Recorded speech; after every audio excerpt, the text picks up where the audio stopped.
Hello student, আজকে আমাদের routine অনুযায়ী এখন ক্লাস 12 অর্থাৎ দ্বাদশ শ্রেণীর ইতিহাসের ক্লাস আছে।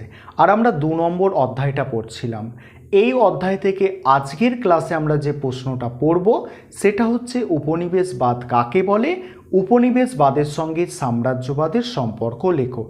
এই নোটটা তোমরা বুঝে নেবে আজকের ক্লাসে।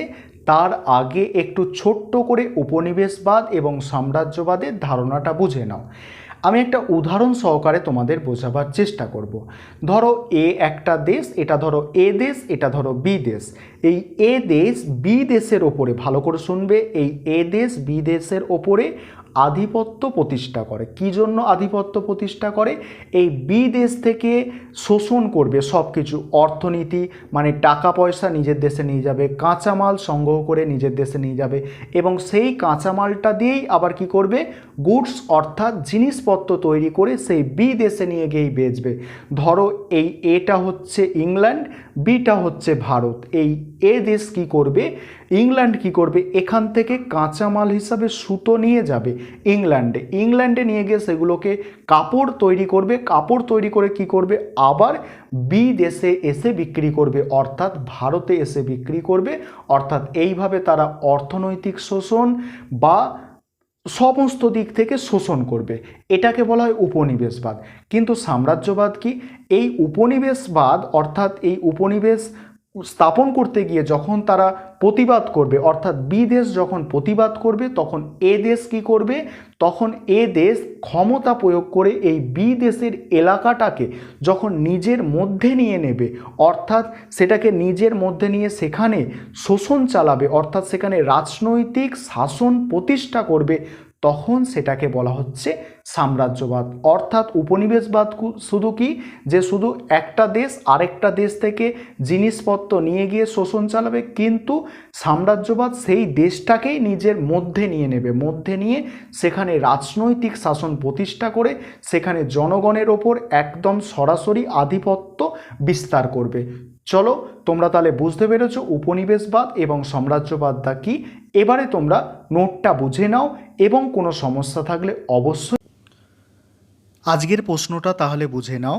দেখো, ল্যাটিন শব্দ কলোনিয়া থেকে ইংরেজি কলোনি শব্দটি এসেছে। কলোনি কথাটির বাংলা প্রতিশব্দ হল উপনিবেশ। উপনিবেশ কথাটির মূল অর্থ হল মানব সমাজের স্থানান্তরিত একটি অংশ। তারপরে প্যারা চেঞ্জ করে লিখবে, সাধারণভাবে উপনিবেশবাদ হল একটি নির্দিষ্ট এলাকা বা ওই এলাকার জনসাধারণের ওপর অন্য একটি শক্তির নিয়ন্ত্রণ প্রতিষ্ঠা, যার উদ্দেশ্য হল উপনিবেশিক দেশের কাঁচা মাল ও প্রাকৃতিক সম্পদ আরোহণের মাধ্যমে অর্থনৈতিক শোষণ। উপরন্তু উপনিবেশ স্থাপনকারী দেশের স্বার্থে উপনিবেশের বাজার ব্যবহার এবং উপনিবেশে নিজের দেশের রীতিনীতি, সংস্কৃতি এবং জীবনযাপন পদ্ধতির বিস্তার করা।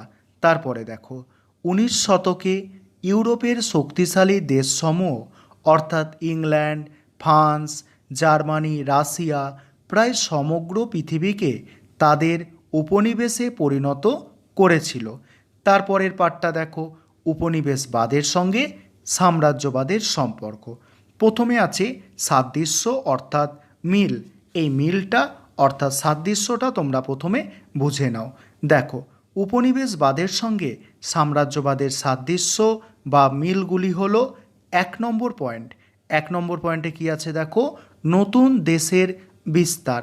এখানে কি বলা হচ্ছে দেখো, পঞ্চদশ থেকে ষোড়শ শতাব্দীতে ভৌগোলিক আবিষ্কারের সূত্রে নতুন আবিষ্কৃত দেশগুলির সঙ্গে বাণিজ্য বাণিজ্য বাড়তে থাকায় দেশগুলি উপনিবেশে পরিণত হয়। উপনিবেশের সংখ্যা ও আয়তন বৃদ্ধি পেয়ে ধীরে ধীরে সাম্রাজ্যে রূপান্তরিত হয়। 2 নম্বর পয়েন্ট হচ্ছে আর্থিক শোষণ। এখানে কি বলা হচ্ছে দেখো, উপনিবেশ হোক বা সাম্রাজ্য প্রতিষ্ঠা, তার প্রধান উদ্দেশ্য হল আর্থিক শাসন প্রতিষ্ঠা করা। উপনিবেশিক শক্তিগুলির স্বার্থ সংঘাতের ফলে যুদ্ধ বিগ্রহ ঘটে, পরিণামে উপনিবেশ সাম্রাজ্যের রূপ লাভ করে এবং উপনিবেশবাদ সাম্রাজ্যবাদে পরিণত হয়। তারপরের পয়েন্ট দেখো, তারপরের পয়েন্ট হচ্ছে ক্ষমতা ও আধিপত্য। ক্ষমতা ও আধিপত্যের বাসনায় উপনিবেশবাদ ও সাম্রাজ্যবাদের মধ্যেকার সম্পর্কের অন্যতম মূলগত উপাদান।